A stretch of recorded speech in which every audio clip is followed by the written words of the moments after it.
बाज़ औक़ात हम समझ ही नहीं पाते कि हम कितने अमीर हैं, कितना कुछ हमारे पास है, हमें इस चीज़ का एहसास ही नहीं रहता।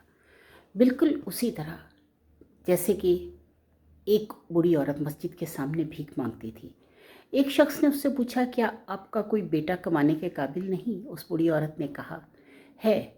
फिर आप यहाँ क्यों भीख मांग रही हैं? बूढ़ी औरत ने कहा, मेरे शौहर का इंतकाल हो गया है, मेरा बेटा नौकरी के लिए बैरून मुल्क गया है, जाते हुए अखराजात के लिए मुझे कुछ रकम देकर गया था, वो खर्च हो गई, इस वजह से मैं भीख मांग रही हूँ। इस शख्स ने पूछा, क्या आपका बेटा आपको कुछ नहीं भेजता?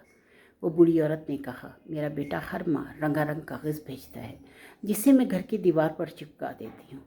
उस शख्स ने कहा कि क्या मैं वो कागज़ देख सकता हूँ? वो उसके घर गया और देखा कि दीवार पर बैंक के 60 ड्राफ्ट चिप्सां थे।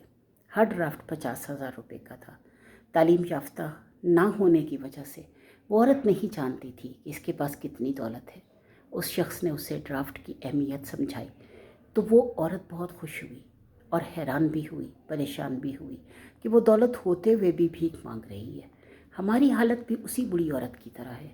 हमारे पास कुरान पाक है, हम इससे मुंह से चूमते हैं, माथे पर लगाते हैं, अपने घर में रखते हैं, लेकिन हम इससे फ़ायदा नहीं उठाते। फ़ायदा सिर्फ उसी सूरत में उठा पाएंगे जब हम इसे पढ़ेंगे, इसके मानी को, इसकी तफसीर को समझेंगे और इसको अपनी अमली ज़िंदगी में लेकर आएंगे।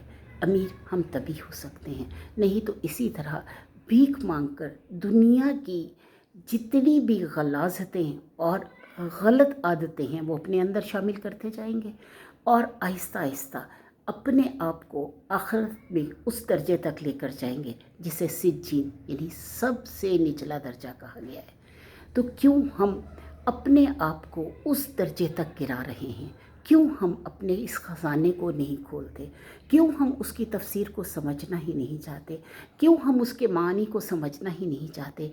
क्यों हम उस किताब पर अमल करना ही नहीं चाहते? आज हमने उस किताब को जादू टोने की किताब करार दे दिया है, नाउज़ुबिल्लाह। और हम ये समझते हैं कि जो कुरान पढ़ते हैं वो जादू टोना करते हैं, तो ऐसा कुछ नहीं है।